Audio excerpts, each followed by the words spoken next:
देवतीही बळे धरिला सायासे, देवतीही बळे धरिला सायासे, करोनिया नास उपाधीचा, पूर्व पक्षी धातू धिक्कारिले जन, स्वये जनार्दन तेची झाले, तुका म्हणे याशी नचले तातडी, अनुभवे गोडी येईल कळो, पूर्व पक्षी धातू धिक्कारिले जन, स्वये जनार्दन तेची झाले.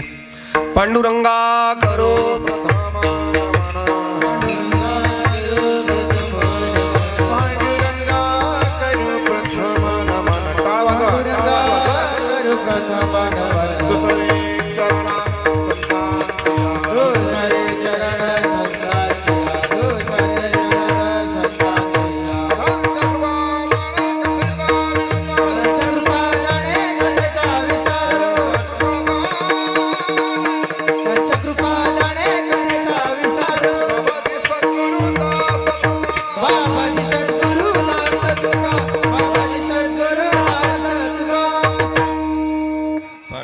करू प्रथम नमन, दुसरे चरणा संतांची या त्यांच्या कृपादाने कथेचा विस्तारू.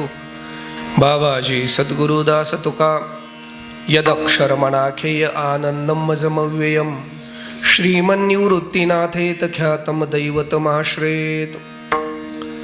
देवतीही बळे धरिला सायासे, करोनिया नास उपाधीचा, पूर्व पक्षी धातू धिक्कारिले जन, स्वये जनार्दन तेची झाले. वैराग्यस्य परममूर्ती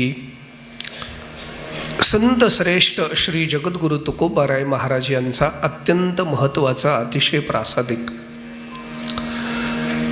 विश्वातल्या संत महात्म्यांचं कर्तृत्व आणि संत महात्म्यांचं स्वरूप प्रतिपादन करणारा अत्यंत गोड अभंग आजच्या कीर्तनाच्या सेवेकरिता घेतलेला आहे. परम पावन असलेलं महाराष्ट्रातील एक श्रद्धेचा कळस असलेला हा परिसर, स्वानंद सुख निवासी गुरुनाम गुरु जोग महाराज यांचे अत्यंत लाडके आणि प्रिय साक्षेपी शिष्य कीर्तन रत्न मामासाहेब दांडेकर, मामासाहेबांच्या नावाने चालू असलेलं हे प्रतिष्ठान आणि जव्हार तालुका वारकरी मंडळ या संयुक्ताने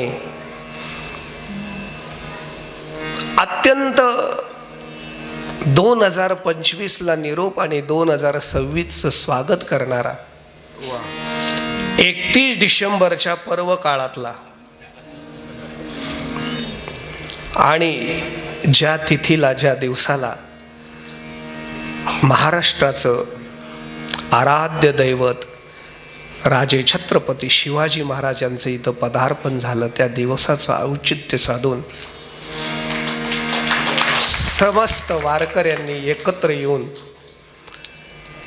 प्रारंभ केलेला हा भक्ती महोत्सव, त्याच्यामध्ये मामांच्या अत्यंत आवडीचा विषय ज्ञानेश्वरी, त्या ज्ञानेश्वरीचं पारायण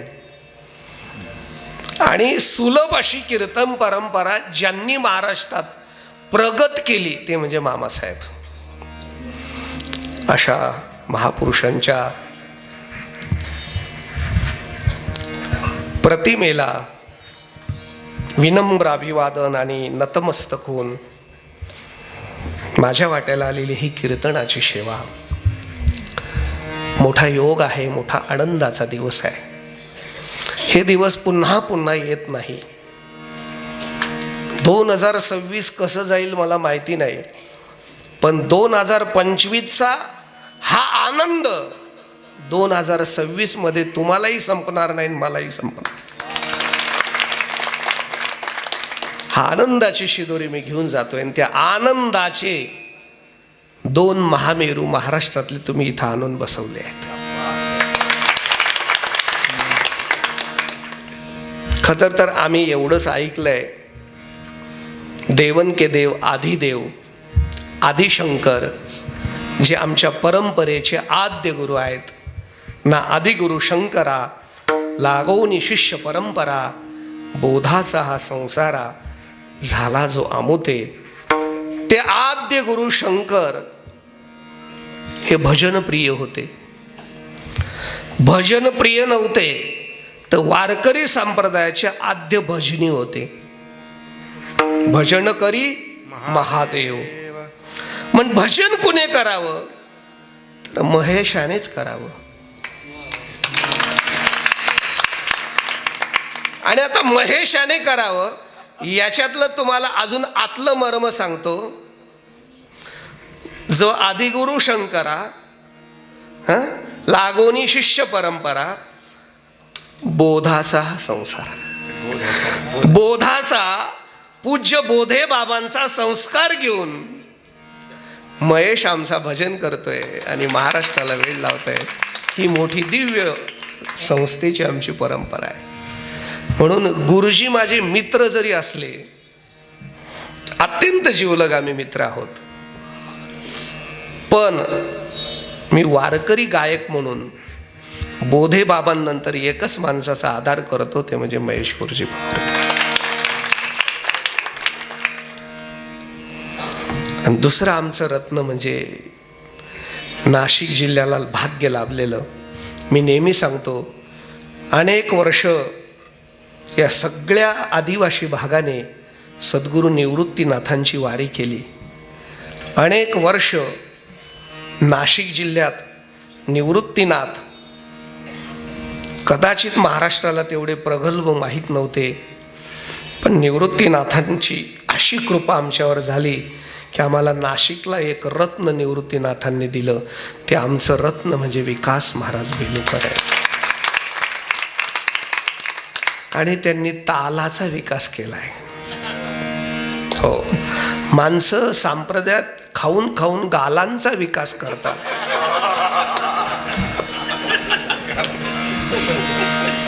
पण इथं तालाचा विकास करता करता गाल मात्र बसलेत.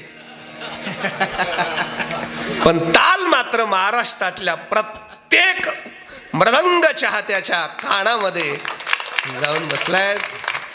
अहो, मागे संस्थेचं उद्घाटन झालं. पूज्य तळवळकर गुरुजींनी कौतुक केलं आमच्याजवळ बसून.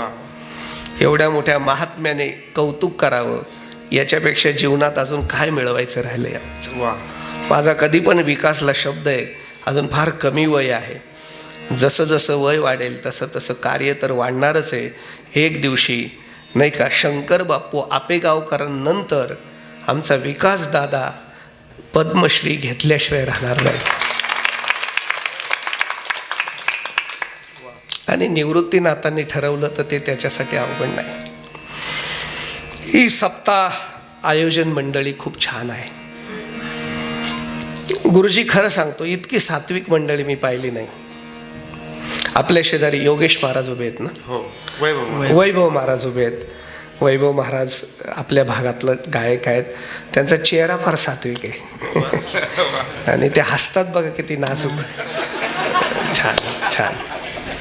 आधी करून सगळी टाळकरी मंडळी, दोन माझ्या माता माऊल्याही उभ्या आहेत. विनेकरी आहेत, चोपदार आहेत. विनेकरी तर म्हणजे कुंभमेळ्याला जाऊन आले ते. छान सगळी मंडळी आहेत. चोपदार आहेत.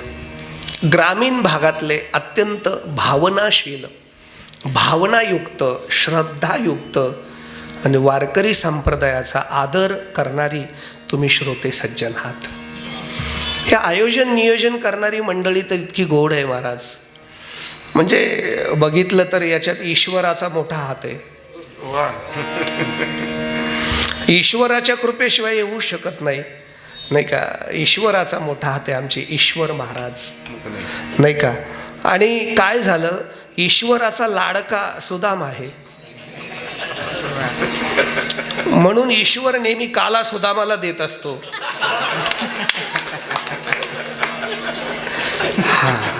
कारण पोहे द्यावे सुदामानेच. इकडे अनिल महाराज आहेत नाही का, इकडे सगळी ज्येष्ठ महाराज मंडळी, नाव माहीत नाही बरं मला. हो, समोरी काही नाही का मंडळी बसलेले आहेत सात्विक. आमच्या भागातले सर इथं नाही का, सूर्यवंशी सर, त्यांनी काम इथं खूप चांगलं चाललंय. आपले चुंबळे शेठ आहेत का, त्यांची 92-93 वर्षाची मातोश्री कीर्तन ऐकायला बसली. काय हे कमाल आहे हो, 92-93 वर्षाची. त्यातल्या त्यात तहसीलदाराची बायको पहिल्यांदाच कीर्तन ऐकते, ती 93 वर्षाची म्हातारी. काय योग आहे बघा. अशी सगळी तुम्ही माणसं आहात. नियोजित वेळेमध्ये थोडंसं चिंतन या अभंगाचं करायचं आहे. शिरसगावची साऊंड सिस्टीम आहे, म्हणजे लासलगाव शिरसगाव का, त्र्यंबकेश्वर शिरसगाव सिस्टीम ही छान आहे. असो, इथं कोणी परिचित अपरिचित, ज्येष्ठ श्रेष्ठ, कथाकार, कीर्तनकार, प्रवचनकार, गायक, वादक, श्रोते, सज्जन, आजचे अन्नदान करणारे, आजचे कीर्तनाचं आयोजन करणारे, कीर्तनकाराला दक्षिणा देणारे, आदी करून अन्य मार्गाने ह्या सप्ताहाला सहकार्य करणारे सर्वांना रामकृष्ण हरी. मस्तक हे पायावरी,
हे पायावरी वारकरी संतांच्या, देवतीही बळे धरिला सायासे, करोनिया नास उपाधीचा, पूर्वपक्षी धातू धिक्कारिले जन, स्वये जनार्दन तेची झाले. तुम्हाला फार झोप येऊ नये, लवकर झोपता यावं म्हणून आज आपण 8:30 ते 10:30 कीर्तन ठेवलंय. म्हणून थोडंसं या अभंगाची सेवा आपण करूया. अभंग 3 चरणाचा आहे. अभंगाचा विषय काय आहे तर संत महात्म्यांचं कर्तृत्व आणि संत महात्म्यांचं स्वरूप, हे 2 विषय या अभंगामध्ये प्रामुख्याने मांडलेले आहेत. देवतीही बळे धरिला हे संतांचं कर्तृत्व आहे. करोनिया नास उपाधीचा हेही संतांचं कर्तृत्व आहे. पूर्वपक्षी धातू धिक्कारिले जन हेही संतांचं कर्तृत्व आहे. स्वये जनार्दन तेची झाले हे संतांचं स्वरूप आहे. कर्तृत्व आणि स्वरूप या 2 गोष्टीचं संमेलन, मिलन, भाव म्हणजे आजचा अभंग आहे. तसं 1.5 चरणामध्ये कर्तृत्व व्यापक दृष्टीने मांडलंय, अर्ध्या चरणामध्ये त्यांच्या स्वरूपाची जाणीव करून दिली आहे. मानवी जीवनाचं स्वतंत्रता आणि स्वतंत्र परिचय एक त्याच्या स्वरूपाने होत असतो आणि दुसरा त्याच्या कर्तृत्वाने होत असतो. स्वरूपाचा परिचय हा सामान्य असतो, पण कर्तृत्वाचा परिचय हा विशेष असतो. कारण स्वरूपामध्ये जेव्हा साम्यता असते तेव्हा परिचय करणं अवघड होतं, तेव्हा त्याला कर्तृत्व जोडावं लागतं, मग त्याचं स्वरूपही उचलून निघत असतं. स्वरूपाने एखाद्याचा परिचय करणं शक्य नाही ना महाराज. कसं शक्य आहे? एखाद्याला मी जर समजा गायीचं महत्त्व सांगितलं आणि एखाद्या माता माऊलीने विचारलं, मग आम्ही गाय कोणाला म्हणायचं? मी सांगितलं काय नाही, 2 शिंग आणि 1 शेप असेल तिला गाय म्हणा, तिचं पूजन करा. ती बाई बाहेर निघाली, आरतीचं ताट घेतलं, 2 शिंगाची 1 शेपीची शोधत होती. समोरून म्हैस आली, तिला 2 शिंग होते. आणि एक शेप होते, तिने म्हशीचीच आरती केली. का? तिला गायीच्या अपूर्ण स्वरूपाचं ज्ञान मी दिलं. तिला गायीचं कर्तृत्व आणि म्हशीचं कर्तृत्व याच्यातला फरक माहिती नव्हता. त्याच्यामुळे त्याला गाय आणि म्हैस ओळखता आली नाही. म्हणून माणसाच्या जीवनात स्वरूप हे कालाने आणि वयाच्या मर्यादेने बदलत असतं, पण कर्तृत्व हे माणसाच्या देह जाण्याने सुद्धा शिल्लक राहतं. आणि म्हणून कर्तृत्व हे महत्वाचं. एक लक्षात घ्या, मामासाहेब कसे होते हे याच्यातले कोणी पाहिलेले नाही. कदाचित जुन्या माणसांनी पाहिलेले असतील. मामासाहेबांचं स्वरूप आत्ता आम्हाला माहिती नाही, पण मामासाहेबांचं कर्तृत्व मामासाहेबांना जिवंत ठेवते. का? त्यांनी ज्ञानेश्वरी सार्थ केली आणि त्यांनी कीर्तन सोपं केलं. गुरुजी सगळ्यात मोठा भाग सांगतो. मामासाहेबांच्या आधी कीर्तन परंपरा प्रचंड वेदांतात होती. मामासाहेबांच्या बरोबर मामासाहेब आणि आमचे परंपरेचे आधारीव गुरुवर्य वैकुंठवासी दुंडा महाराज देगलूरकर हे दोघं समन्वयक होते, मित्र होते. दुंडा महाराज वेदांत सांगायचे आणि मामासाहेब सोप्या भाषेत कीर्तन करायचे. त्या कालापासून सोप्या भाषेत सामान्य जनतेवर अधिराज्य करणारा वक्ता म्हणजे मामासाहेब. आणि म्हणूनच मामासाहेब एवढ्या ग्रामीण भागात सुद्धा रुजले गेले. हे त्या मामासाहेबांचं कर्तृत्व आहे. मी तुम्हाला कर्तृत्व कसं जिवंत ठेवतं, आपल्याला कर्तृत्व माणसाला जिवंत ठेवत असतं. त्यातल्या त्यात थोडंसं धावतं सांगतो वाटल्यास. लई बोर होतंय का तुम्हाला? आता काय कीर्तन असंच असतं नानांचं का हो? आणि कीर्तन यालाच म्हणतात. हे सगळे संस्थेचे विद्यार्थी आहेत नाही का? सगळे संस्थेत. हा, या जगामध्ये काही माणसं कर्तृत्व शून्य असतात, काही माणसं कर्तृत्वहीन असतात, काही माणसं कर्तृत्ववान असतात आणि काही महात्मे विशेष कर्तृत्ववान असतात. काही नुसते कर्तृत्व शून्य असतात. किती माणसं कर्तृत्व शून्य असतात खरं सांगा? जे प्रपंच नीट करत नाही आणि परमार्थात येत नाही. केवढी वाईट परिस्थिती आहे.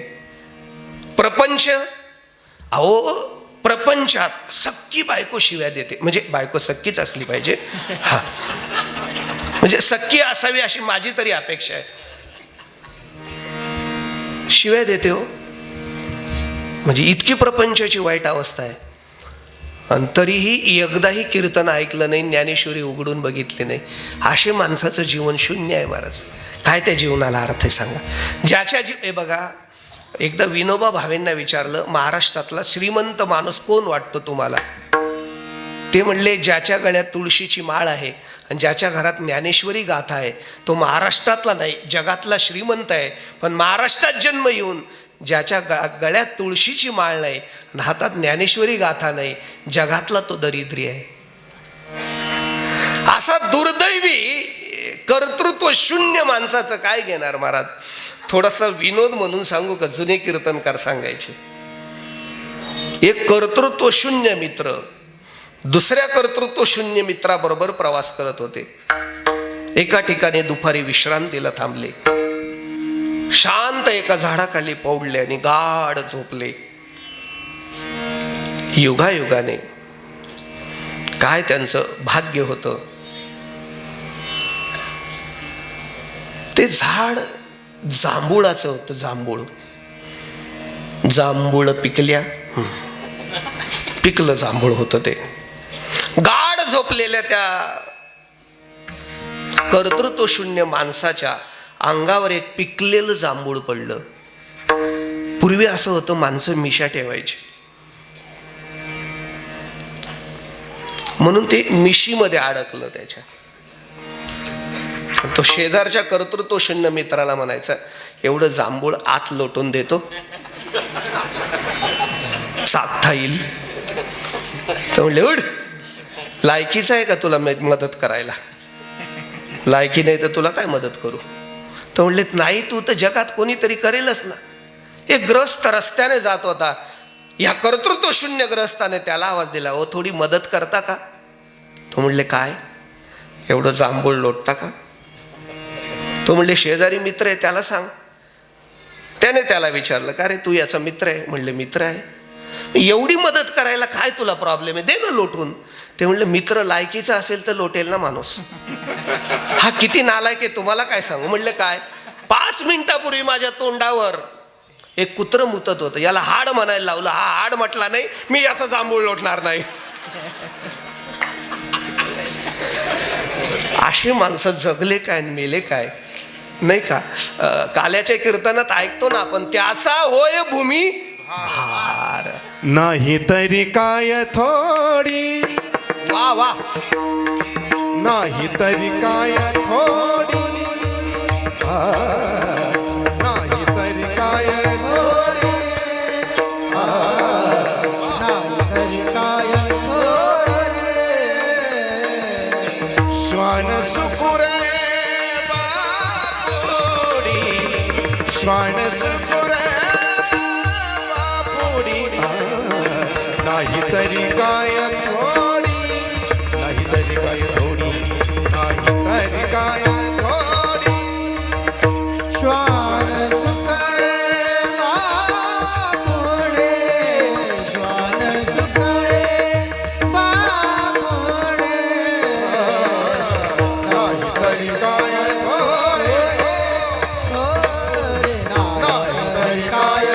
नाही तरी काय थोडी.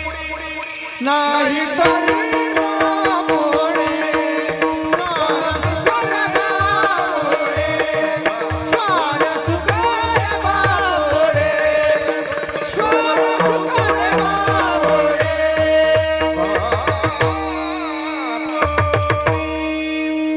वा वा. गुरुजी, गुरुजींसाठी टाळी वाजवत जा. टाळी मनसोक्त वाजवा. हे टाळी हे प्रोत्साहन आहे, लक्षात घ्या. हो. आणि सगळ्यात महत्वाचं, टाळीवर जीएसटी नाही. किती वाजवले तरी काही नोटीस येणार नाही. उलट टाळीवर जीएसटी नाही, पण टाळी वाजवल्याने आयुष्य वाढतं एवढं नक्की. पण कीर्तनात वाजवलं पाहिजे. हो. ते एक साऊथचे गुरुदेव आहेत, त्यांचं इंग्लिशमध्ये मी प्रवचन ऐकलं. त्यांनी असं सांगितलं, आनंदाच्या ठिकाणी म्हणजे कथा कीर्तनात जर 1 मिनिट टाळी वाजवली तर आपलं 1 तास आयुष्य वाढतं. सिद्धांत आहे. प्रसन्न अंतकरणाने टाळी वाजली की देव आयुष्य वाढवतो. ठीक आहे, टाळी वाजवत जा. गुरुजी एवढी अहो खरं सांगू का, कौतुक म्हणून नाही, गाणं लांबच आहे, ते इथं आले हेच भाग्य समजा तुमचं. दर्शन झालं. आता या विकासच्या मागे 2-2 वर्ष लोक लागले, 1 दिवस देत नाही. या तुम्ही काय त्याला जादू केली का, काही बाहेरचा प्रकार केला? तो अक्षरशः सगळं सोडून तुमच्यावर प्रेम करतो. प्रेम, एवढं प्रेम करतो. खरं सांगू का, तुम्ही बाहेरचा नाही प्रकार केला, तुम्ही करणारे बी माणसं नाही, पण तुम्ही खरं सांगू का, अंतरंग त्याला देऊन टाकला. विठाला विठाला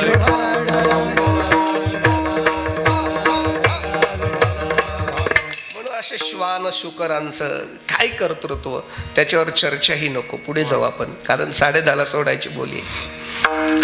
तसं वाढलं तरी काय हरकत नाही, पण वाढू देणार नाही. दुसरा वर्ग आहे तो कर्तृत्वहीन आहे.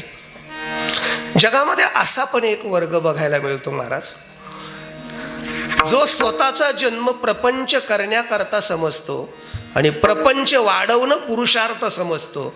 आयुष्याच्या प्रारंभापासून तर अंतापर्यंत एकदाही जीवनात अध्यात्म स्वीकारत नाही, परमार्थ करत नाही, पण प्रपंच कसोटीने करतो. अशा कसोटीने प्रपंच करणाऱ्याला हीन दर्जाचं कर्तृत्ववान समजावं. कारण कर्तृत्व त्याला म्हणा जे दुसऱ्याला कामी येतं, कर्तृत्वहीन त्याला म्हणा जे तुम्हालाही कामी येत नाही. ज्या प्रपंचासाठी तुम्ही पूर्ण आयुष्य व्यतीत करता, ज्या प्रपंचासाठी तुम्ही राब राब राबता, ज्या प्रपंचासाठी अनमोल देह झिजवता, त्या प्रपंचातलं एखादं तरी तुमच्या कामी येतं का? सांगा ना मला. पैसा कामी येतो का? पत्नी कामी येते का? मुलगा कामी येतो का? हे सगळं जर कामी येणार नसेल, कामी येत नाही. आणि त्यांना वाढवण्यामध्ये तुम्हाला ती कथा माहिती आहे ना? कथा माहिती आहे ना? हा, नारद महर्षी त्या वाल्या कोळ्याला भेटले, चाकू लावला.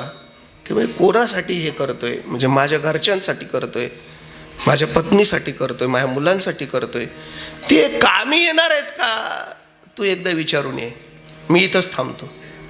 घरच्यांनी एकही त्याला कामी आलं नाही, तेव्हा तो कामात आला वारकरी संप्रदायाचे. आणि कधीतरी विचार करा ना, कधीतरी विचार करा ना. कामी झाले नाही, एकही नाही. बायको म्हणली वेडपट आहे का तू? बावळट आहे तू? कोण कामी आलं खरं सांगा ना. बरं, कामी येत नाही गुरुजी एवढं मानून घेतलं असतं आम्ही. कामी आले नाही याचं मान्य करून घेतलं असतं. पण कामी येत नाही यात नवल नाही.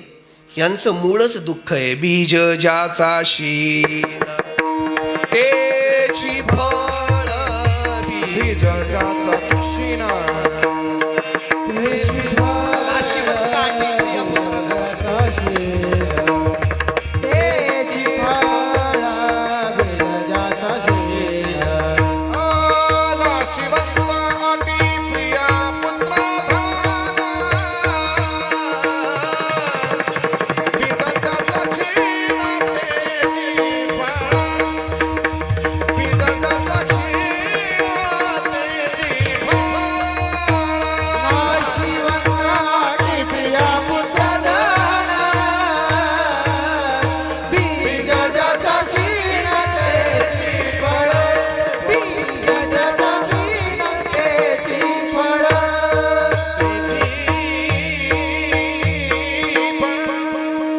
म्हणजे पहिलं तर कामाला येत नाही, आणि दुसरं दुःख द्यायला पुढे आहेत. नाशिवंत आहे प्रिया, नाशिवंत आहे पुत्र, नाशिवंत आहे धन. का? यांचं बीजच दुःख आहे. मला सांगा, कडू भोपळ्याचं बी पेरलं. भोपळं माहिती आहे ना? बी कसं होतं? कडू भोपळ्याचं. पण एक पोता साखर आणली, त्या साखरेच्या आळ्यात कडू भोपळं पेरलं. आता साखरेचं आळं केल्यामुळे भोपळं कडू येईल का? खरं सांगा. ज्ञानोबा म्हणतात, साखरेचे केले आळे, माझी पेरिले कडू भोपळे. अरे, जरी आळं साखरेचे पण बी तर कडू भोपळ्याचं आहे ना. कडू दुधिया माखीला गुळे जैसा. हा, कडू दुधिया ते भोपळच घ्या, पुन्हा त्याला गुळ चोपडला तर भाजी गोड होईल का? तसं संसारात किती तुम्ही गोडवा आणायचा प्रयत्न करा, त्याचं बीजच दुःख आहे. तुम्हाला शेवटच्या क्षणापर्यंत फक्त आणि फक्त दुःखच भेटेल. एक जुनी गोष्ट सांगतो, पटकन सांगतो, पटकन ऐका. थोडंसं मिक्सचर करण्याचा प्रयत्न करतोय मी, म्हणजे तुम्हाला घेऊन चालण्याचा. एका सासूबाईचा लाडका जावई येणार होता. जावई लाडकाच असतो. हा, तिने पहिलंच जावयाचं येणं होतं. तिने पंचपक्वान्नाचं भोजन केलं, काही पदार्थ केले, कडू भोपळं केलं. म्हणजे भोपळं कडू नव्हतं, पण चिरल्यावर कळालं कडू निघालं. आता काय करायचं? तिने त्याला गुळ चोपडून केलं. ते सगळं ताट जावयाला वाढलं. एवढं पाट लावलं, रांगोळ्या काढल्या, 2 समया ठेवल्या, फुलं आथरले. जावई जेवायला बसला. चांदीचं मोठं ताट, मीठ लावलेलं, खुरसणीची चटणी, शेंगदाण्याची चटणी, तिळाची चटणी, हिरव्या मिरचीचा ठेचा, आंब्याचं लोणचं, लिंबाचं लोणचं, कंदमुळं 2-3 भाज्या, 2-3 पालेभाज्या, नागलीचा पापड, ज्वारीचा पापड, उडदाचा पापड, खव्याची पोळी, पुरणाची पोळी, लोणीची पोळी, बाजरीची ज्वारीची भाकरी, गावरान दुधाची बासुंदी, लोणकड्यात तुपातले गुलाबजाम, नथनी जिलोबी,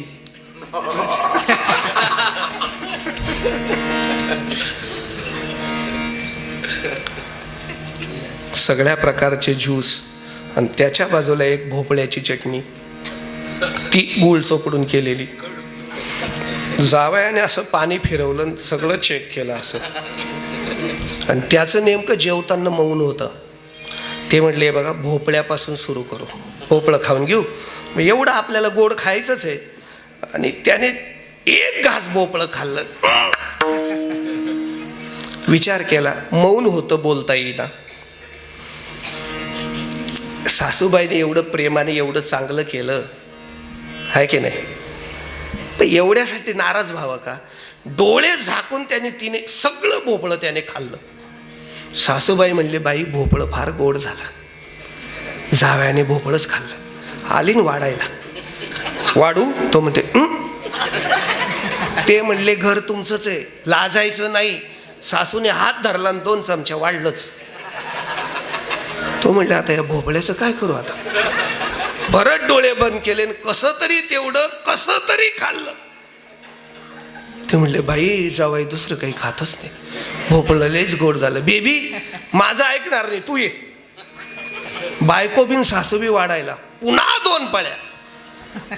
ते म्हणले आता बायकोच्या प्रेम असतं एवढं. पुन्हा डोळे बंद केले, तेवढं खाल्लं. सासूबाई म्हणले त्याच्या मेवण्याला म्हणजे साल्याला, तू वाढ रे. तो तर पातीलच घेऊन आला.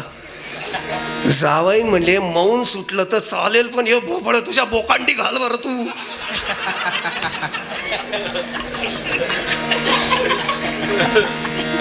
काय बोला आता, तुम्ही हसू नका, तुम्ही त्या जावायला हसतायत. आपली प्रपंचात ही स्थिती आहे. एवढं दुःख पचवायचं म्हणजे उद्या जिलेबीचाच आनंद आहे. या भ्रमात आयुष्य जगणं म्हणजे प्रपंच करणं. वाया हव भरी हो नका, वाया हव भरी हो नका, वाया भरी हो नका, वाया भरी हो नका. सुख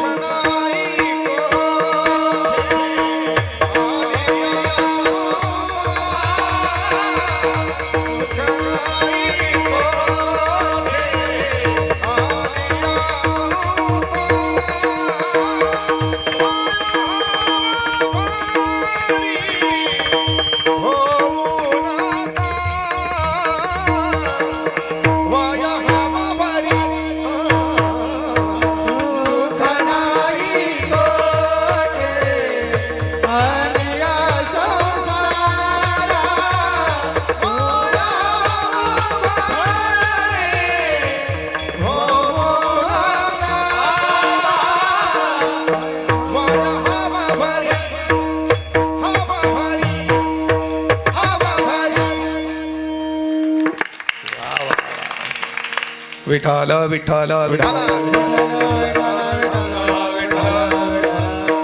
कुठेही संसारात सुख नाही, हाव बरी होऊ नको, वाया जाणार हे सगळं. हो फलकट तो इथं सगळं हो सगळं खोटे. न रूपमस्य तथोपलभ्यते, न अंतो न च आदी न च संप्रतिष्ठा. काही प्रतिष्ठा नाही. गंधर्व दुर्ग काय आडावे, शिशविषाण काय मोडावे, हो आवे मग तोडावे. ख पुष्प वांझेची या लेखा, कैशी जन्मपत्रिका. काय आहे त्याच्यात? काही नाही, काही नाही, काही नाही, काही नाही. हो ते कल्पवत आहे, स्वप्नवत आहे. लटिका व्यवहार सर्व हा संसार, हे सगळं वाया आहे. म्हणून आता इथं मुद्द्यावर या. हे वाया गेलेले माणसं हे वाया जाणारं कमवतात. त्याला कर्तृत्व म्हणायचं नाही, ते कर्तृत्वहीन दर्जाचं आहे. म्हणजे नुसता संसार करणं हे कर्तृत्व नाही. 2 मुद्दे सांगितले. अजून पुढचा मुद्दे. मात्र महाराष्ट्रात जन्म मिळाला, संतांचं सानिध्य मिळालं, गळ्यात पवित्र तुळशीची माळ गेली, रामकृष्ण हरीचा मंत्र आला आणि ज्ञानेश्वरी गाथा हातात आला आणि ज्ञानेश्वरी गाथा वाचत वाचत संसार चालला. याच्यापेक्षा कर्तृत्ववान माणूस या विश्वात कोणी नाही. परमार्थ आणि प्रपंच ज्याला सांभाळता आला, ज्याचं जीवन परमार्थ आणि प्रपंच दोन्हीत अत्यंत अत्यंत गोडपणाने चाललाय. सकाळी उठल्यावर ज्ञानेश्वरीच्या 4 ओव्या वाचल्याशिवाय ज्याच्या घशात पाणी जात नाही, सकाळी उठल्यावर गाथाचे 4 अभंग म्हटल्याशिवाय ज्याला घराच्या बाहेर पडू वाटत नाही, संध्याकाळी ज्याच्या घरात हरिपाठ झाल्याशिवाय संध्याकाळचं भोजन होत नाही, त्याच्यापेक्षा वैष्णवाचं घर कोणतं म्हणायचं. श्रीराम राम राम श्रीराम राम राम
ज्याचं जीवन वा गुरुजी रामच झालं नाही का, ज्याच्या जीवनामध्ये परमात्म तत्व आहे आणि ज्याचं जीवन प्रपंच परमार्थ दोन्ही साधिले, त्याच्यापेक्षा धन्य काय महाराज.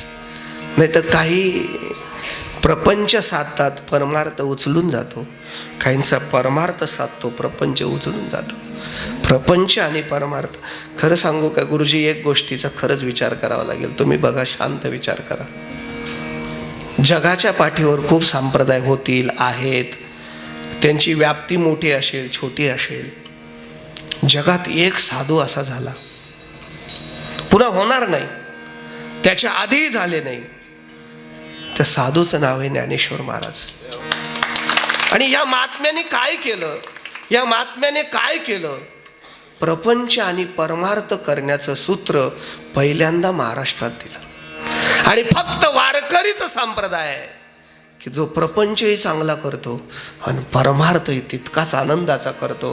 प्रपंच इतका चांगला करतो की देवाला सालाने राहून 36 वर्ष पाणी भरावं वाटतं. प्रपंच इतका चांगला करतो की बायकोला काटा मोडू नये तुकोबारायच्या म्हणून देवाला मागे मागे पळावं लागतं. प्रपंच एवढा चांगला करतो की बायकोचं बाळंतपण करायला जावं लागतं. प्रपंच एवढा चांगला करतो की चिखल तुडवावा लागतो. प्रपंच एवढा चांगला करतो की निंदू खुरपावं लागतं. पण ह्या प्रपंचाबरोबर परमार्थाची व्याप्ती इतकी वाढवतो की व्यापक असलेला बलाढ्य असणाऱ्या शक्तिमान असणाऱ्या परमात्म्याला सहज हृदयात साठून घेतो. ही जगातली मोठी कर्तृत्वता आहे महाराज. हृदय बंदी खाना पीना, हृदय बंदी खाना पीना, हृदय बंदी खाना पीना, हृदय बंदी खाना पीना. आता विठ्ठला कोणीला, आता विठ्ठला कोणीला,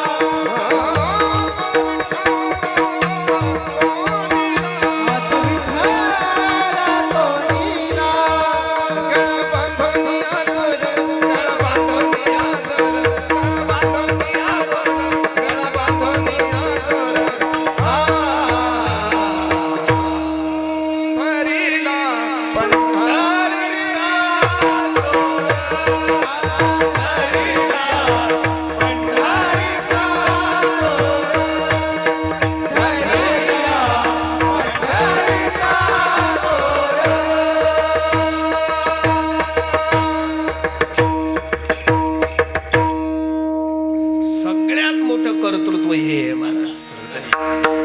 देव ज्याला आत्मसात करता आला, जीव त्याला धरता आला.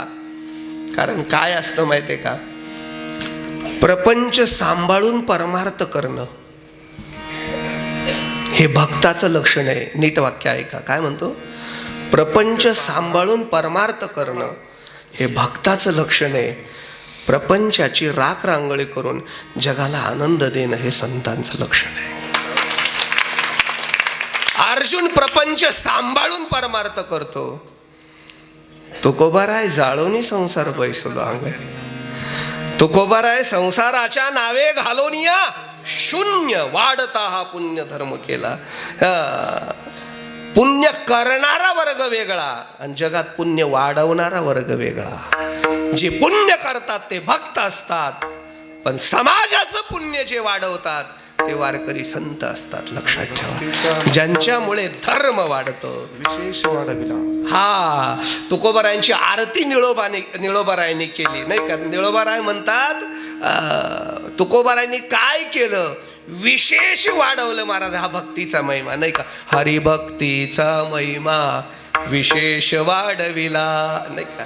विशेष वाढ ज्याच्यामध्ये करतात. धर्म आहेच. थोडस रागवणार एक वाक्य बोलू का.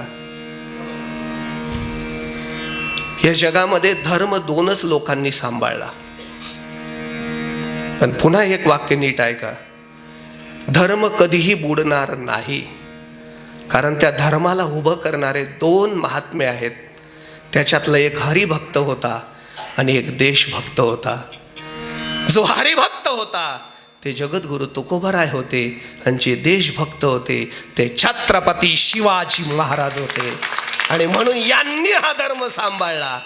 आता हा धर्म कोणी बुडवू शकत नाही. आणि धर्म वाढवण्याकरता वाक्य नीट ऐका, एक तर तुकोबारायांसारखं हरिभक्त व्हावं लागतं किंवा धर्म वाढवण्याकरता छत्रपती शिवाजी महाराजांसारखं देशभक्त व्हावं लागतं. अलीकडे राग नका मानो, बेवडे बी धर्म वाढवायला लागले. बेवडे दारू पिऊन भाषण करतात धर्माचे. बेवड्यांचं धर्म सांभाळण्याचं काम नाही. धर्म सांभाळण्याकरता जातीवंत हरिभक्त पाहिजे. धर्म सांभाळण्याकरता जातीवंत देशभक्त पाहिजे. आज हरिभक्त म्हणजे वारकरी संप्रदायाचे कीर्तनकार आहेत आणि देशभक्त म्हणजे भारताचे पंतप्रधान नरेंद्र मोदी आहेत असं मला वाटतं. आणि म्हणून भारताचा धर्म टिकून आहे. पश्चिम बंगालकडे एकदा बघा, अमानुषपणे हिंदूंना मारलं जातंय, कापलं जातंय, जगणं मुश्किल होऊन गेलं हिंदूंचं. पण आज इथं हिंदू स्वाभिमानाने कीर्तनात बसलाय, तो फक्त धर्म टिकवणाऱ्या वारकरी संप्रदायामुळे. लक्षात हाची माझा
वा वा, बीज वाढवाव्या नाम.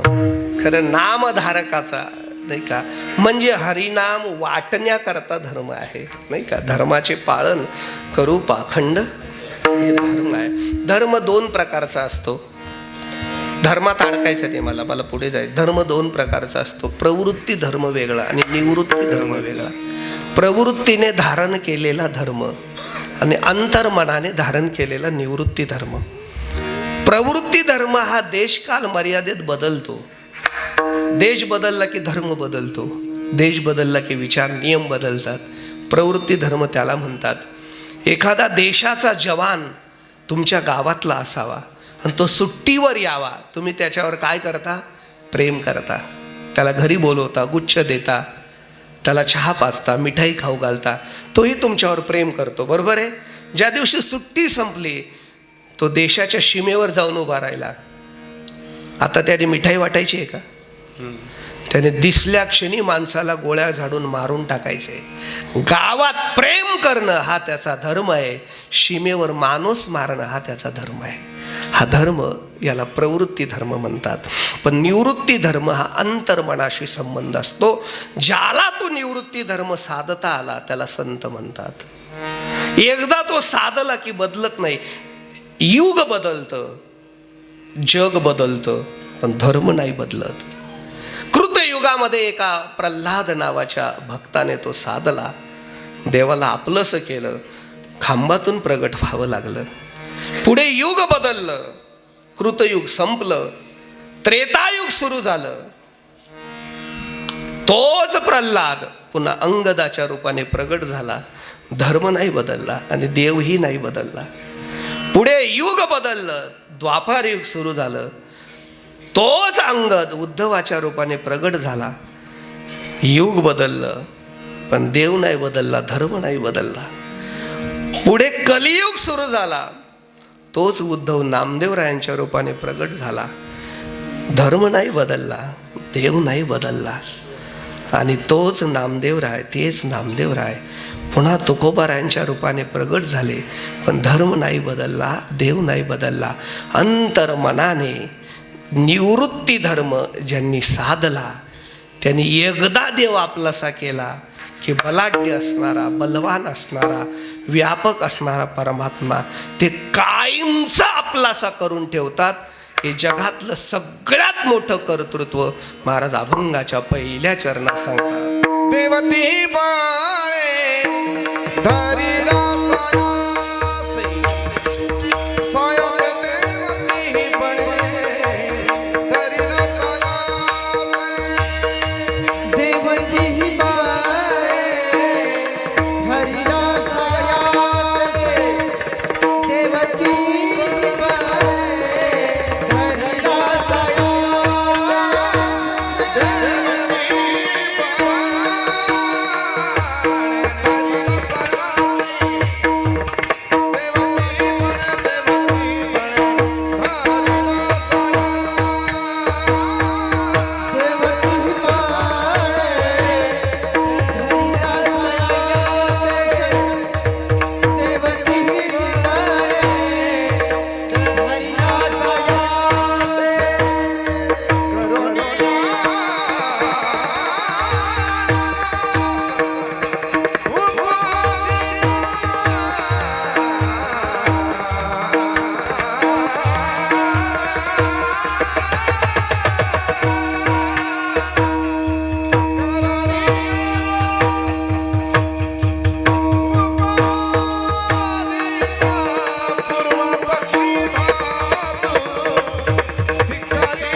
देवतीही बळे धरिलास.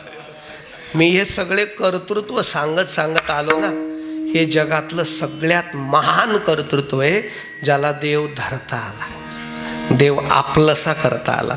देवतीही बळे. आता मी बळ सांगतो, कोणत्या बळे धरला? काही गोष्टी करता येतात पण होता येत नाही, आणि काही गोष्टी होता येतात पण करता येत नाही. सांगू का तुम्हाला? देव होता येतं, ऐकताय का तुम्ही? देव होता येतं, देवाचं रूप नाही घेता येत. संताचं रूप घेता येतं, संत नाही होता येत. देव होणं सोपं, देवाचं रूप घेणं अवघड. संताचं रूप घेणं सोपं, संत होणं अवघड. त्याकरता 2 गोष्टी लागतात, कर्तृत्व आणि स्वरूप. संत जिथं जिथं आपल्याला बघायला मिळाले, तिथं नुसतं स्वरूप म्हणजे संत नाही. नुसतात लावणं अवघड आहे का आजच्या कलियुगात? दारात लावणं काहीच अवघड नाही. मुंबईच्या लोकांना तर अजिबात अवघड नाही. पण इतके तुकोबराय हुशार होते, दारात सोन्याचा पिंपळ कोणी लावेल, पण अंगी ऐशे बळ रेडा बोले हे पाहिजे ना. अंगी ऐसे बळ, अंगी ऐशे बळ रेडा बोले, हे कर्तृत्व असल्याशिवाय जयाची द्वारी सोन्याचा पिंपळ या स्वरूपाला महत्व येणार नाही. किंवा एकनाथ महाराजांनी ज्ञानोबारायांचं केलेलं वर्णन आहे बघा. अभंग इतका गोड आहे, सगळ्या अभंगात कर्तृत्व सांगितलंय आणि मूळ त्याच्या ध्रुवपदामध्ये स्वरूप सांगितलंय, नाही का? हो, साधकाचा दरुशने, हा, हे काय झालं? कर्तृत्व आहे. चालविली, हे काय आहे? चालविली जडबिंती, कर्तृत्व आहे. रेड्यामुखी वेद, कर्तृत्व आहे. साधकाचा मायबाप, कर्तृत्व आहे. पण चैतन्याचा जिव्हाळा, कैवल्याचा पुतळा, चैतन्याचा जिव्हाळा, ज्ञानोबा माझा, हे त्यांचं स्वरूप आहे. प्रत्यक्ष कैवल्यरूपी मोक्षाचं त्यांचं स्वरूप आहे.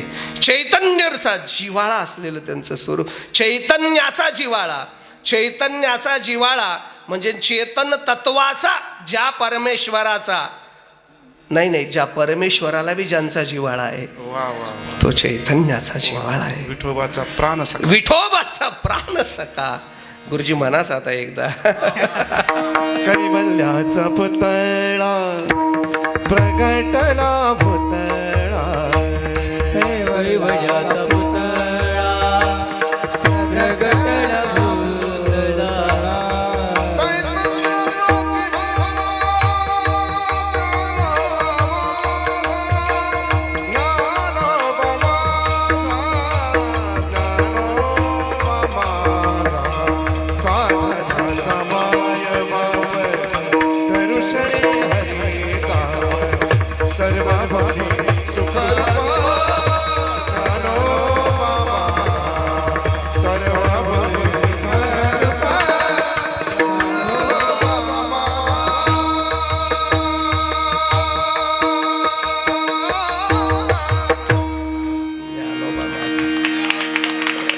म्हणजे कर्तृत्व आणि स्वरूप दोघी सांगितलं की नाही. जय जय वो शुद्धे उदारे प्रसिद्धे, ही अर्धी ओवी स्वरूप सांगते आणि अर्धी ओवी नाही का आनंदाचा वर्षाव हे त्यांचं कर्तृत्व सांगते.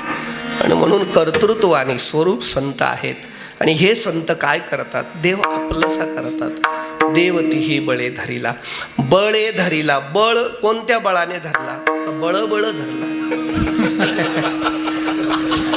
काही लई बळ असतं, हा, काही नुसते लळबळ असतं.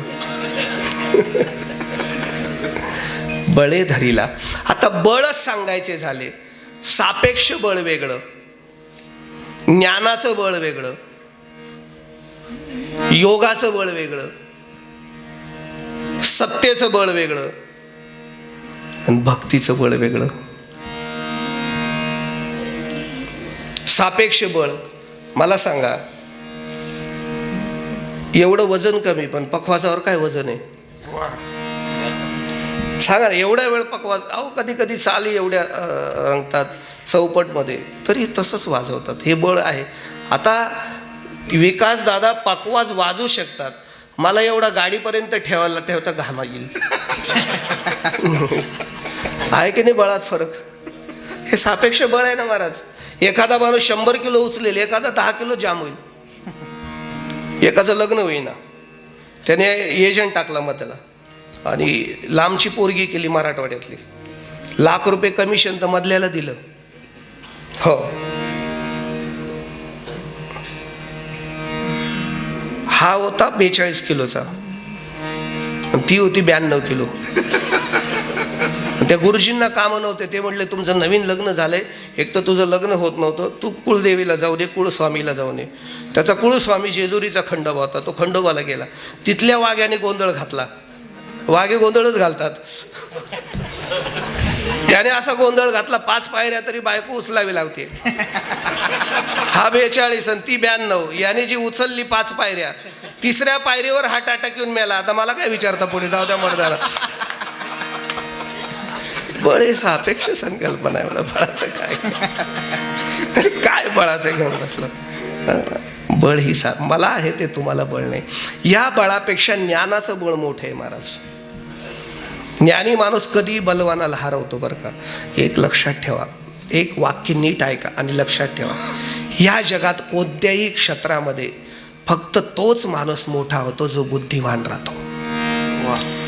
हो, राजा असू द्या, गायक असू द्या, व्यावसायिक असू द्या, नाहीतर वक्ता असू द्या, राजकारणी असू द्या, नाही तर शेतकरी असू द्या, त्याच्याकडे जर बुद्धिमत्ता असेल तर तो कोणत्याही क्षेत्रात मोठा होतो. आणि त्याच्याकडे बुद्धिहीन असेल तर कुठेही तो झिरो करतो. पूर्वी कुस्त्या व्हायच्या, अर्धा क्षण घेतो. कुस्त्या व्हायच्या पूर्वी, इकडे व्हायच्या कुस्त्या होत्या ना. एका गावची यात्रा होती, कुस्त्या होत्या.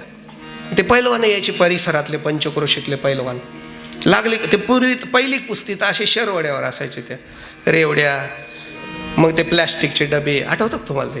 ते जग, फण्या, कंगवे, असे छोट्या छोट्या, मग हळूहळू बादली, मग टीप, अशा कुस्त्या असेच आहे ना इकडे. ते एक पैलवान असं बिलिंदर विचित्र आलं, पहिल्या कुस्तीपासून हारायचंच नाही, शेवटच्या कुस्तीपर्यंत जिंकलं. कोणीही त्याला हरवू शकलं नाही. ते गाव मोठं होतं, जवारसारखं. शेवटची कुस्ती होती 1,51,000ची. शेवटची कुस्ती लागली, 10 त्याच्यावर जाऊन बसला. आता सांगा, आधी कोणीच एक बी राहिलं नाही त्याला हरवायला. कोणी हरवल का त्याला? आता 10:30 वाजले, लोक म्हणले सोडणार होतं. कसं काय आता कुस्ती बी होत नाही, हारत बी नाही, सगळे कावरेबावर. शेवटी पंचांनी निर्णय घेतला, याला 3 वेळा फिरवा कड्यातून, देऊन टाका. करणार काय आता? त्या गावचा नूतन सरपंच होता. तो म्हणले फुकट याला ₹1,50,000 द्यायचे, हा काय 2% देणार नाही आपल्याला. त्यापेक्षा कुस्ती खेळलेली काय वाईट, एक तर पडेल ना मी. सरपंच धावला आणि त्याने हातात घेतला, मी करतो कुस्ती म्हणले. ते म्हणले सरपंच साहेब, बाकीचे म्हणले हातपाय मोडून टाकेल, हे जातीवंत पैलवान आहे. ते म्हणले मी जातीवंत सरपंच आहे. फार विचित्र महाराज, फार विचित्र. तुम्हाला सांगतो, फार मोठ्या खाणाऱ्यांची शर्यत लागली होती, आणि जो जास्त खाईल त्याला 5 लाखाचं बक्षीस होतं. आणि खायला होते 150 गुलाबजाम खाऊन दाखवायचे. मोठे मोठे खाणारे आले महाराज, आणि त्या खाणाऱ्यामध्ये त्या गावचा सरपंच आला. तो म्हणले मला बी शर्यत लावायची. बाकीचे खाणारे म्हणले फुकट 5 लाख याल दान, गुलाबजाम बी खाऊ द्या, आम्ही आजच हारलो. अरे म्हणले खायच्या आधी कश काय हारले? ते म्हणले आणि गावातलं काहीच खायचं बाकी ठेवलं नाही, तर 100 गुलाबजाम याच्यासाठी काय अवघड. हे काय आम्हाला शिकू. रस्ते ठेवले नाही, विहिरी ठेवल्या नाही, गटरी ठेवल्या नाही, एवढं याच्यासाठी एवढं खाल्लं तर हे काय अवघड आहे. म्हणलं आत्ता खायली.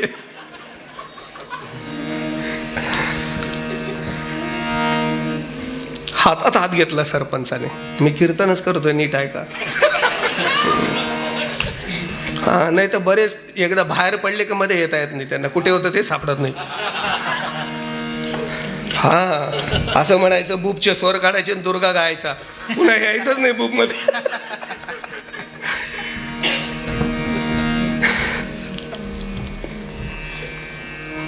त्याने हातात हात घेतला आणि पैलवानाला सांगितलं तू जिंकणार का हारणार? पैलवान म्हणले जिंकणार. जिंकून काय फायदा तुला? म्हणले 1,50,000 मिळणार. ते म्हणले तुला मी 3 लाख देतो, हे 1.5 बी तुला, अजून माझ्या घरातून 1.5 देतो, मला जिंकू दे तू पड. गावाची इज्जतीचा प्रश्न आहे. हे कानच झालं. हे बी येडं, याला वाटलं असंही तसे सगळं कडं जिंकलोय, एक कुस्ती हारलो तर काय फरक पडेल, 150 ऐवजी 3 नील. ठरलं आणि कुस्ती झाली. ठरल्याप्रमाणे पैलवान पडला आणि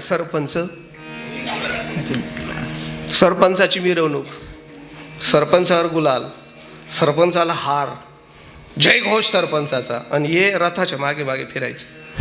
ते म्हणले तात्या, हो तात्या, शेवटची गाडी मला एवढी जी गेली ना, तर इथं मुक्काम करावा लागेल, तेवढे पैसे द्या ना. ते म्हणले कशाचे?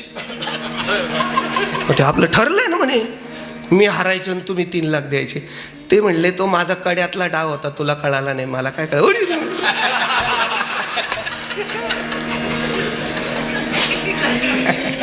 ठरवून न दिल्यासारखं झालं. नाही, हसू नका, माझा विनोद नाहीये. इथं सरपंच आणि पैलवान नाहीये. एका ज्ञानवानाने एका बुद्धिहीनाला हरवलं.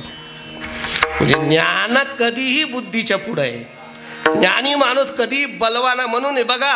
35 किलोचा माणूस असू द्या, पण तो जर PhD असेल तर तो कॉलेजचा प्रिन्सिपल असतो. 100 किलोचा 10वी नापास होते तर तो कॉलेजचा शिपाई असतो. विचाराने माणूस मोठा होतो, आकाराने मोठा होत नाही. लक्षात ठेवा. आकार वाढवण्यापेक्षा विचार वाढवा. ज्याचे प्रगल्भ विचार त्याला समाजात मान्यता असते, म्हणून ज्ञान मोठं, त्यापेक्षा योगाचं बळ मोठं. आता मला सांगा, बळाने धरायला गेला तर त्याने 5व्या दिवशी पुतना मारली. बळिया माझी बळ जाणे भीती आढळ. कुठं त्याला धरता? ज्ञानाने धरायला गेला तर ज्ञानाचा जनित तो आहे महाराज, बुद्धीचा जनित असतोय, त्यानेच दिली बुद्धी. योगाने धरायला गेलं तर योग त्याच्यापेक्षा वेगळं कुठे आहे? सत्तेने धरायला गेलं तर तो ह्या जगाचा सत्तेचा मालक आहे महाराज. पंढरपूर पाटणिगा महाराज सार्वभौम आहे तो, नाही का? तो काय असा राजा आहे का? हां, भगवान शंकर कसे राजे आहेत महाराज? सार्वभौम राजे आहेत. असं तोच असं आहे का?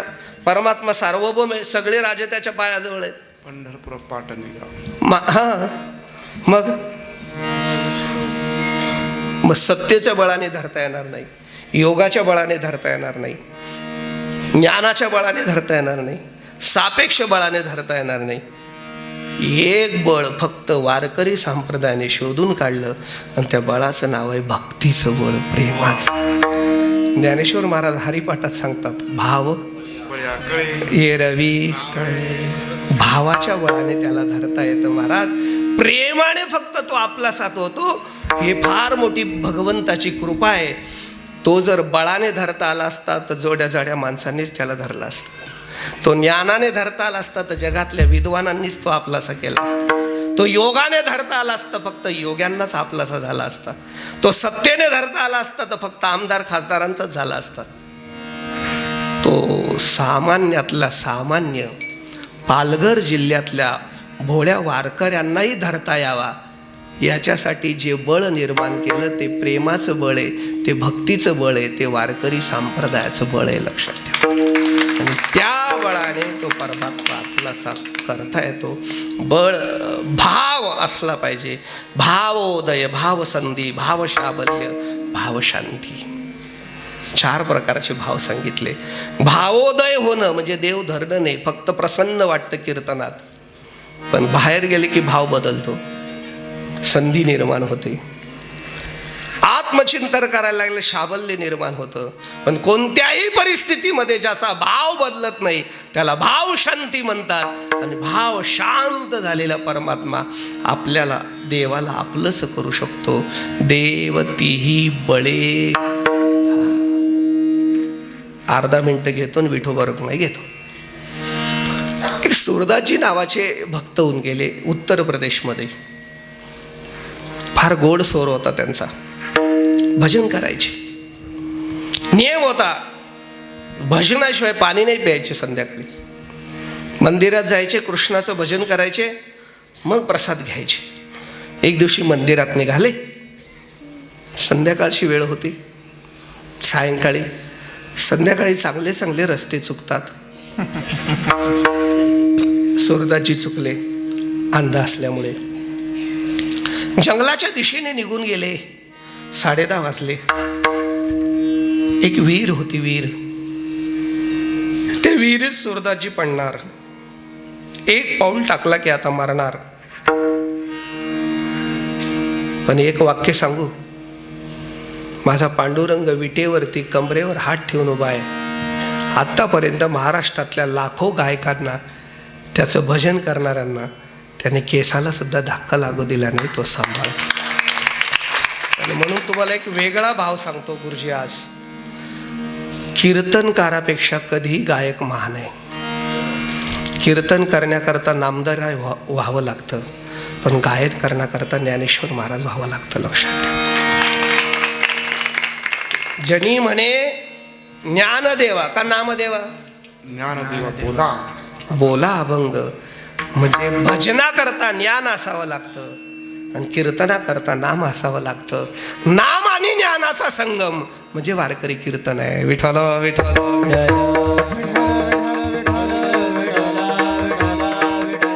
नाही, हा भ्रम आहे. कीर्तनकाराकडे ज्ञान नाही, कीर्तनकाराकडे नाम असावं लागतं, तेव्हा तो सात्विक कीर्तन करतो. आणि गायकाकडे ज्ञान असेल ना, या अभंगाला कोणता राग परफेक्ट बसेल आणि मग इथं कशी वातावरण निर्मिती होईल, या पहिल्या चालीत सगळं कीर्तन जो जिंकून नेतो तो ज्ञानी गायक असतो. लक्षात ठेवा. चाल काय उगाच आहे का टाइमपास? चाल म्हणजे अभंगाचा परिचय, अभंगाचा भाव श्रोत्याच्या अंतकरणात बिंबवायचा आणि मग कीर्तनकाराला निरूपणाला सोपा विषय करून द्यायचा. म्हणून तिथं ज्ञानाचा विषय महाराज, नाही तर मग फार अवघड आहे महाराज. प्रसंग कोणता आणि राग कोणते असतात त्याच्यावर आता मी बोलत नाही फार, आहे की नाही. या रागामध्ये तर फार शक्ती आहे, तुम्हाला सांगतो, फार शक्ती आहे. गाण्यामध्ये इतकी ताकद आहे, गाण्यामध्ये इतकी शक्ती आहे. ते कधीतरी गाण्याचा विषय गुरुजी सांगतील तुम्हाला. फार शक्ती आहे. हो, सायको माणूस गाणं ऐकून चांगला होतो. हो, भगवंत गाण्याने प्रसन्न होतात. भगवंताला भजन आवडतं, गाणं आवडतं. असो भजन करत होता तो सुरदासजी. विहिरीत पडणार, भगवंताला टेन्शन आलं. भगवंत क्षणात प्रगट झाले. लहान लेकराचं रूप घेतलं आणि त्याला मागे ओढलं. बाबा, पुढे विहीर आहे ना, पडले असते तुम्ही. कुठं चालले एवढे रात्री? दिसत नाही, अंध आहात ना? शरीर थकलंय ना? कुठं फिरता? ते म्हणले, भजनाला चाललो होतो. अरे कुणाचं भजन करता? मेले असते विहिरीत पडून, काही वाचवायला आला असता का तुमचा देव? कोण म्हणतं उद्यापासून भजन करू नका, ठाईचं बैसवणी करा एक चित्त? ते म्हणले, माझं भजन बंद करणार. तू कोण आहे? कोण आहे तू? हा घाबरला. हा म्हणले, मी गुराखी आहे. रात्री गाई चारतो का? ते म्हणले, वासुर हरवलं तर शोधायला आलो. मग मला मंदिरात सोड. त्या सुरदासजीने त्या पोराचा हात धरला आणि मंदिराकडे निघाले. घट्ट हात धरला. ईश्वर एक इंद्रिय देत नसला तर त्याची शक्ती दुसऱ्या इंद्रियात देतो. सुरदासजीच्या हाताची शक्ती डोळ्यात असते. म्हणून तुम्ही कोणतीही नेट द्या, तो डोळे नसताना सांगतो. डोळे नाही, डोळ्याची शक्ती हातात दिली. ही 200ची आहे, 500ची आहे. ते म्हणले, अनेक हातात आले, असा हात नाही पाहिला. हा हात नाहीये, हात जगन्नाथ आहे. याला कोण सोडेल? आता घट्ट धरलं. मंदिर आला. आता बैरवी होणार आहे. भगुरे गुरुजी छान बैरवी गाणार आहेत. विकासदादा पकवाज वाजवणार आहेत. वैभव त्याला साथ करणार आहे वैभवात. सोड माझा हात आता. तो म्हातारा म्हटला, चांगल्या चांगल्यांच्या हातात येत नाही, माझ्या हातात आयता आला तर सोडूच कसं? योगियांच्या ध्यानी योगिया दुर्लभ. हा, ते म्हटले, सोड रे म्हाताऱ्या. नाही सोडणार. शेवटी घट्ट धरलं. देवाने चतुराई केली आणि हाताला हिसडा मारला बोलण्याच्या नादात ठेवून आणि हातातून सुटला. देव नाचायला लागले. सुटलो रे तुझ्या तावडीतून एकदाशी, सुटलो सुटलो. सुरदासजी बी नाचायला लागले, हसायला लागले. कीव येते तुझी मला, कीव येते मला. हस्तोत्युपी यातोसी बलात कृष्ण किमत भूतम कृष्णम बलात. ए कृष्णा, काय बळ आहे तुला? एका म्हाताऱ्या माणसाच्या हातातून निसटला आणि स्वतःला बलवान समजतोस काय? हाताला हिसडा मारून बाजूला होणं म्हणजे काय? तू लई बलवान आहे काय? हे बलवान कृष्णा, हृदयात गती निर्याशी जानामी तम पौरुषम. हातातून किती सुटून जाय रे, फरक पडणार नाही. खरा बलवान असशील, खरा शक्तिमान असशील, तू माझ्या हृदयात ये, इथून एकदा तरी निघून दाखव, मग मी तुला बलवान समजेल. देवती बळे धरिला सायाशे. आणि हे बळ निर्माण करण्याकरता त्यांनी काय केलं? पूर्वपक्षी धातू धिक्कारिले जन स्वये जनार्दन, तेची झाले सर्वस्वाचा त्याग केला, वैराग्य निर्माण केलं, आणि म्हणून त्यांना हे बळ प्राप्त झालं. अर्धा मिनिटात बोलून थांबणार आहे. विठोबा रुक्माईचं ज्ञानेश्वर माऊली भजन घेतो, कारण 10:30 पावणे 11 वाजून गेले. सायास कुठे केला संतांनी?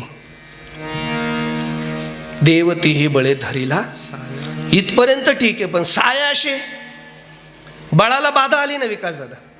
सायाशे म्हटलं की कर्तृत्वाला सहज वाजणं, आणि सायाशे वाजणं. आमचा म्हणजे कौतुक म्हणून नाही, आमचा विकास दादा वाजवतो तर इथून फक्त हात हालतात, बाकी काहीच नाही. काही पकवाज येतात, अर्धे नाचतात. पकवाजावर अंग टाकावं काय वाटते. बघा आता मी सहज कीर्तन करतोय ना, आमची परंपराच आहे शाईन. काही कीर्तन करतात 10/10 स्टेज पुरत नाही त्यांना. एवढा सायास कशासाठी? काही कारण आहे का? काही गायक इतके सुंदर गातात पण तोंड पाण्यासारखं नसतं त्यांचं, इतकं विचित्र करतात. पण आमचे गुरुजी गातात प्रसन्न, वा वा वा, हो, कमल नयन हास्यवदन. याला सायास सहजता. हे बघा, एक वाक्य नीट आहे का? तुम्ही कोणती गोष्ट सहज कराल तर ती विशेष होईल, आणि सायासाने कराल तर ती अपयशी होईल. मग संतांनी सायासाने देव कसा धरला? मग हा सायास कुठे लावायचा? बरं, 3 हा बी सायासच आहे. 11:15 वाजता आता, पण मी 2च मिनिटात चालतो. ऐका, देवती ही बळे धरिला, कर्माचं बळ आहे. करोनिया नास उपाधीचा ज्ञानाचं बळ आहे. पूर्वपक्षी धातू धिक्कारेल जन वैराग्याचं बळ आहे. हा सायास कुठे? वैराग्य सायासाने येत नाही, कर्म सायासाने होत नाही. म्हणून सायास एक ठिकाणी करावा लागतो, उपाधी घालवायला. उपाधीचा नाश केल्याशिवाय देव आपलंसं करता येत नाही. उपाध्या फार आहेत, लोक तर लई उपाधी झाली. किती उपाध्या आहेत, किती उपाध्या आहेत. लौकिक उपाध्या वेगळ्या आणि अलौकिक उपाध्या वेगळ्या. लौकिक उपाधींमध्ये बाह्य लौकिक घर दार गाडी घोडी ह्या उपाध्या आहेत. अंतरलौकिक काम क्रोधादी विकार ह्या उपाध्या आहेत. घालून बघा बरं किती सायास करावं लागेल. पाणी तापवलेलं पातीलं जेव्हा काळं होऊन जातं बाहेरून, ते घासून दाखवा एखाद्या बाईने लगेच विमबारने. बार घासावं लागेल, विमबारने नाही घासावं लागेल.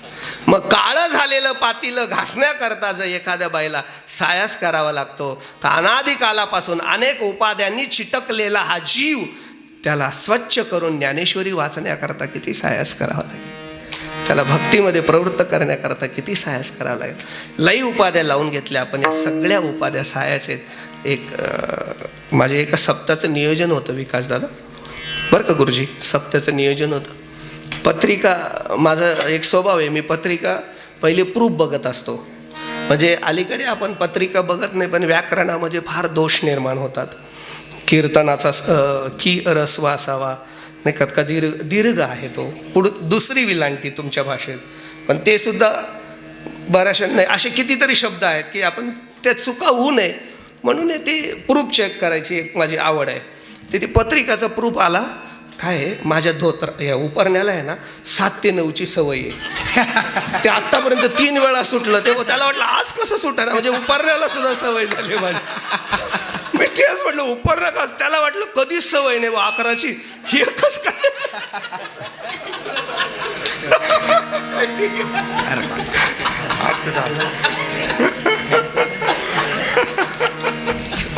पटकन संपला विषय आता. तर मी त्याला सांगितलं ती पत्रिकाचा प्रूफ, मग त्याच्यावर चिडलो. कोणावर? त्या प्रूफ प्रिंट करणार म्हणजे डिझाईन करणार. म्हटलं काय रे अक्कल आहे का तुला? अरे इथं कीर्तनकारांची नावं मोठी कर, कोणी काय दिलं लोकांना वाचायला वेळ नाही. पटकन कीर्तनकार वाचता आले पाहिजे, म्हणजे लोकांना कीर्तनकार बघून लोक येतात का पंगत बघून येतात?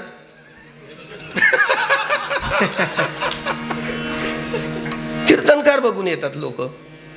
कीर्तनकारांची नाव मोठी पाहिजे, बाकी छोटे असले चालेल. ते म्हणले महाराज रागवू नका माझ्यावर. म्हणले काय? कीर्तनकारांची नावं मी मोठी करू शकत नाही. म्हणले का बरं? म्हणले त्यांच्या पुढे त्या उपाध्या लागल्या आहेत ना, त्याच्यामुळे नावं छोटी झालीत. त्या उपाध्या काढल्या तर नावं मोठी होतील. काढू का? कळलं तर बघा, नाही तर द्या सोडून. मग उपाधी वेगळे, तुम्ही निर्विकार असा परमात्मा. उपाधी पहिले जीवनातल्या घालवा आणि मग परमात्म्याला आपलंसं करा. पण ते आपलंसं करण्याकरता घाई करू नका. एक दिवसात सगळं होत नाही. शांत चित्ताने परमार्थ करा. त्याला तातडी चालत नाही. गोड अशी भैरवी ऐकायची आणि मग विठोबा रुक्माई आणि ज्ञानेश्वर माऊली भजन घेऊन थांबायचं.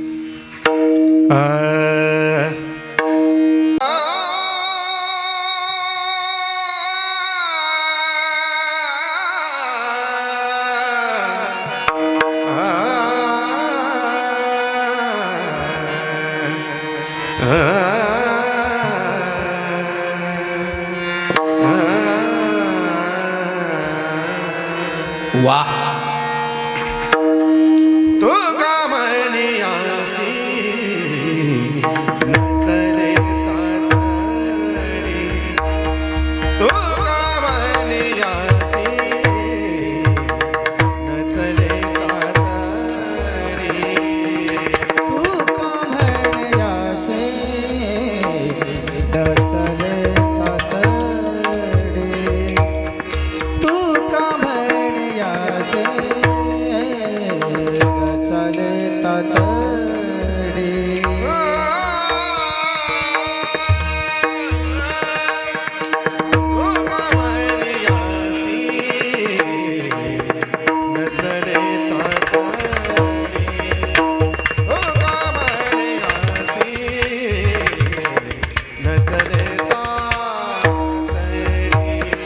तू का म्हणयासी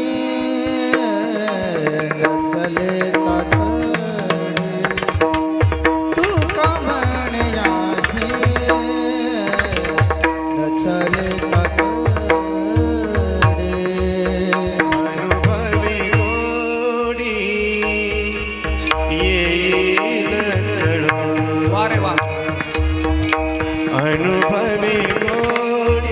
गोडी गोडी येईल कळो,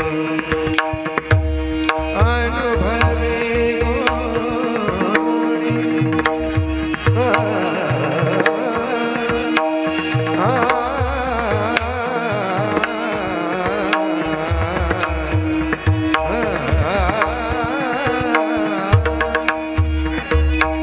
अनुभवी गोडी येईल कळो, पूर्व पक्षी धातू भिकारी रे जवा, पूर्व पक्षी धातू भिकारी रे जना.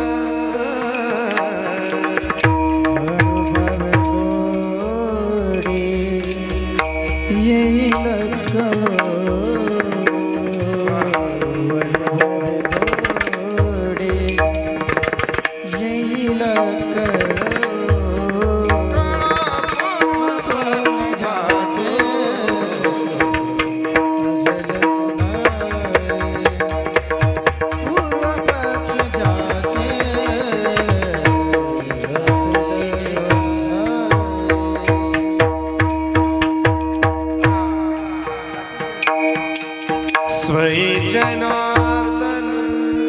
ऐका, गुरुजी पुढे म्हणतायत, गुरुजी थोडी तुम्हाला संधी देतील. गुरुजी पुढे म्हणतील, सगळ्या माता भगिनींनी मागे म्हणायचं. गुरुजी जे म्हणतील ते आवाज गेला पाहिजे. हा गुरुजी. स्वयी जनार्दन तेची झाले. आता माझ्या मागे म्हणा सर्वांनी म्हणा. ज्ञानेश्वर माऊली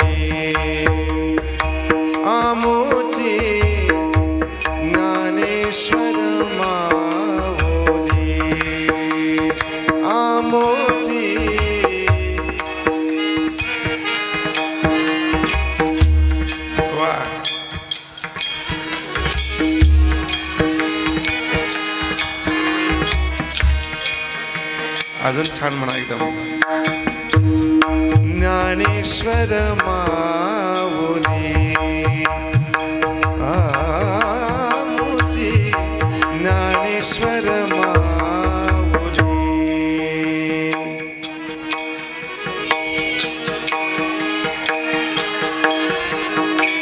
क्या बात है. वा.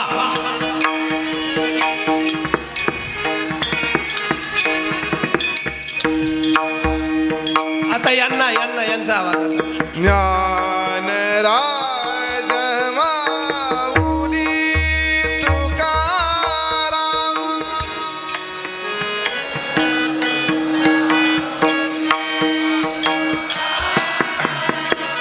ज्ञानराज आता दोघं बरोबर माऊली तुकाराम.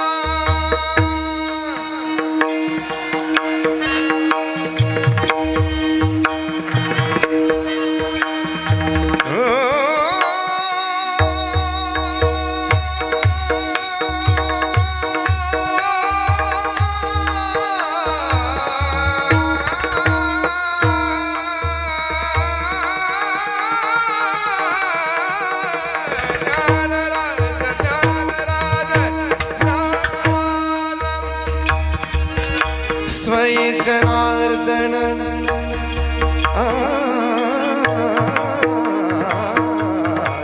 स्वय जनार्दन तेची झाले.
जनार्दन